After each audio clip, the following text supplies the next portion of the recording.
Yun na nga guys. Good morning, good morning. Welcome back to my channel.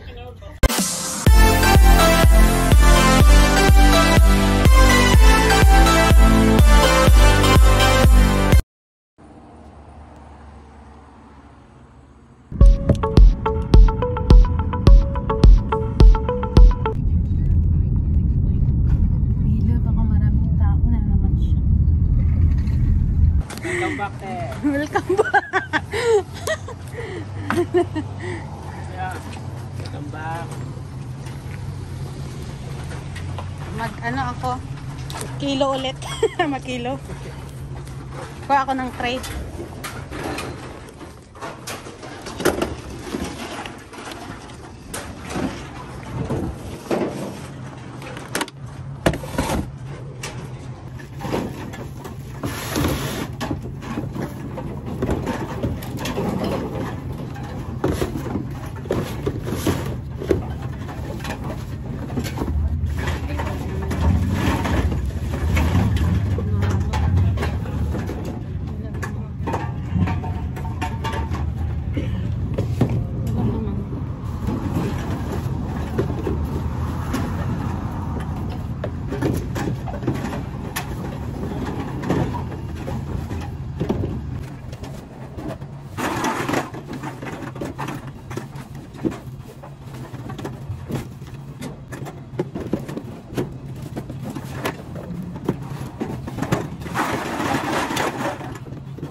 Yung ganito po, di ba? May resete, oh.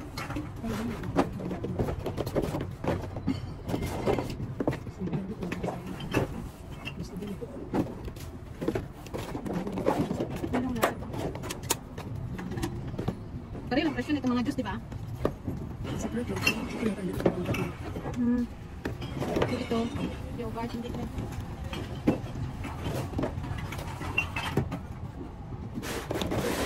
Dito.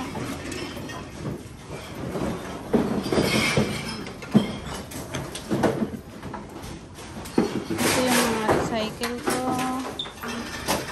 Yan. Ito yung mga galon. Tsaka yan. So, mahaba ang pila. Hintay lang tayo. Ang kabayan din yan, ah.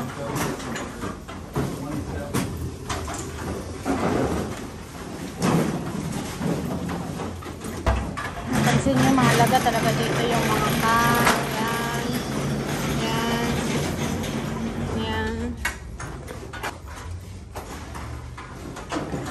Ayan, malaga talaga yung mga can dito. Ayan.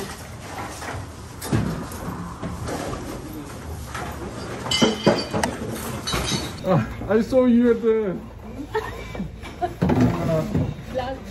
you used to my face? Half only. Don't worry, you have problem. No more.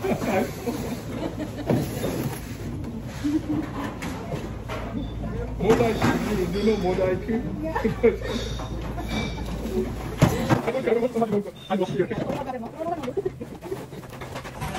Oh, 15. Thank you, thank you. See you again. Bye.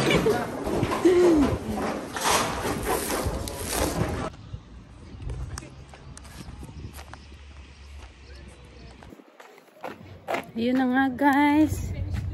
Good morning, good morning. Today guys, nandito ulit kami ngayon sa park. Katatapos lang namin mag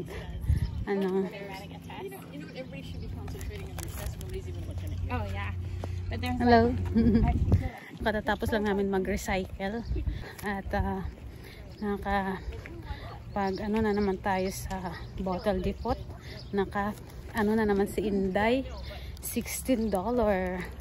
Actually 15.82. So round up siya yung 82 to $1. So ayun guys, nandito na kami sa park at nandun sila mami nakaupo tsaka si Ate Linda. Nakakatuwa lang ngayong araw. Alam nyo ba, ngayong araw is hindi ganun natawa talaga ako ngayong araw ba, kasi nga kakolekta ko kaninang umaga ng bottle. May nagalit sa akin, may nagalit sa akin matanda ba. Sabi niya sa akin ano daw, 4 years na daw siya nang kolekta ng recycle. Tapos ngayon daw inagawan ko daw siya. Siya daw nagmamay-ari ng area na yun. Binati ko siya ng good morning. Sabi niya, this is not good morning.